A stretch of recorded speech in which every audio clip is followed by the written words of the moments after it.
I'm here with long-time friend of the channel, Richard Grannon. Richard's just been chatting to Richard Willett and Gareth Icke on our shows.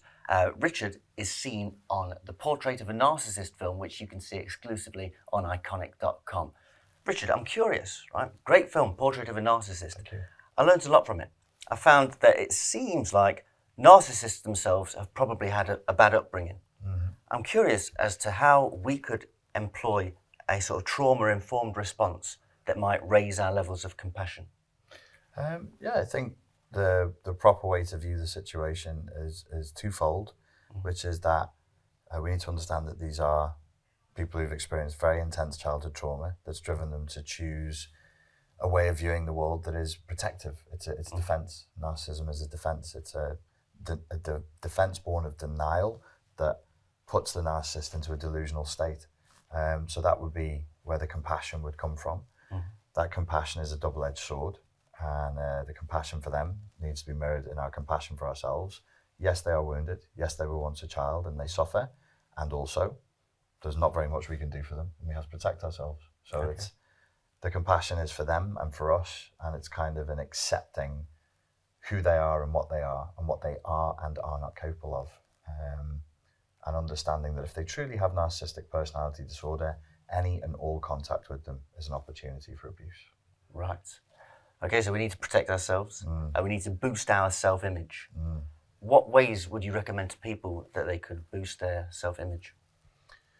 I don't know. I've never really thought about boosting self-image before. I think if you do good things in accordance with whatever your moral philosophy is, you will have a good self-image. You observe yourself. The unconscious observes your conscious action. If it's courageous and you move outside of your comfort zone in accordance with your values and do what you feel to be right, even if it's not the most convenient thing, then the unconscious observes that, and you will probably come to think of yourself as essentially a good, not perfect, but good person, and you will think well of yourself. Conversely, if you are lazy, weak-willed, impulsive, and doing things that you know are not right, then your self-image will suffer, it will deteriorate. Thank you very much. And finally, I'm curious, narcissism. Could narcissistic traits be channeled as a force for good? Narcissistic traits are channeled as a force for good every day. Often people who work in media, projects like this one, people who write books, people who make films, people who do radio and TV, these are narcissistic traits. We are driven to be seen. We believe that we have something to say. We believe that we can have positive effect in the world. And there is something narcissistic in that. Narcissistic shouldn't be synonymous with evil.